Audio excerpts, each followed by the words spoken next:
So, against the background of declining confidence in the elites, be that the political, be that scientific, be that religious, generalized elites, this flat earth theory has lately, but definitely within the past 5 to 10 years, it started kind of butting its head, right? I started seeing it about 5 years ago on YouTube. I'm sure it existed before that. And as of the past couple of years, it's basically impossible to find anything positive about flat earth on YouTube, on Google. They've done a really good algorithmic job of pushing it down so that it's very, very difficult to find. So within the past couple of years, we got TikTok, right? TikTok's algorithm works differently. They don't necessarily try to control what you see. More or less, TikTok just cares about views.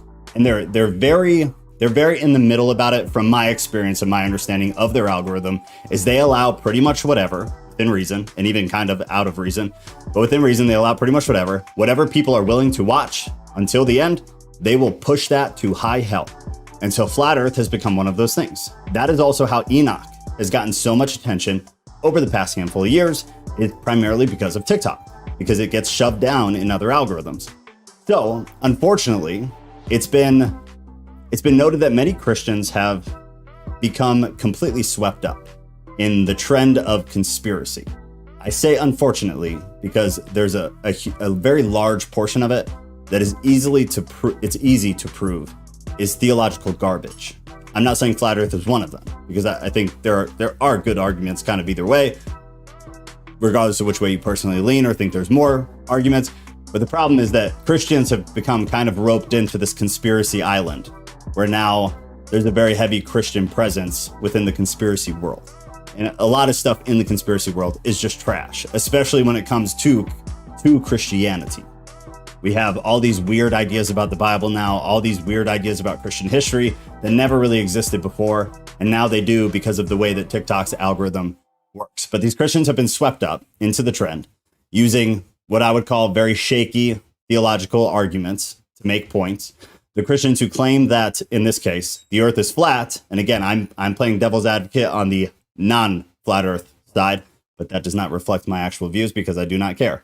So they claim that the earth is flat. A single Bible verse is considered superior to any number of scientific arguments, which then takes us into this whole thing is, well, what do we trust more? Do we trust the Bible more, or do we trust science more? And then you have to get into that deeper conversation of, okay, if we trust the Bible more, are we able to admit that the Bible does include errors? Because it absolutely does. Or are we going to look at the Bible and say, okay, it's absolutely inerrant, there's no errors whatsoever, which would put you in a position of having to openly, blatantly admit that things we absolutely know are not scientifically true, or just in reality true, are true because the Bible said so and was written by X, Y, and Z many, many years ago.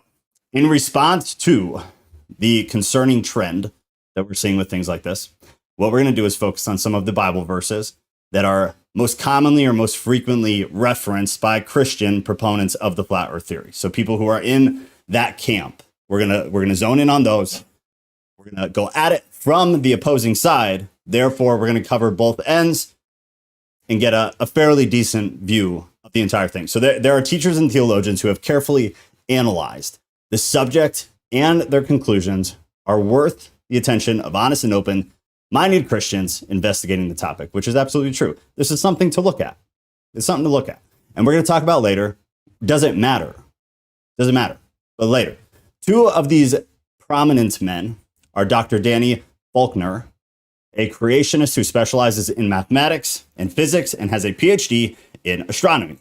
Also, Dr. Randall Yonker, professor of archaeology and history of antiquity at Andrews University in the US. So the first thing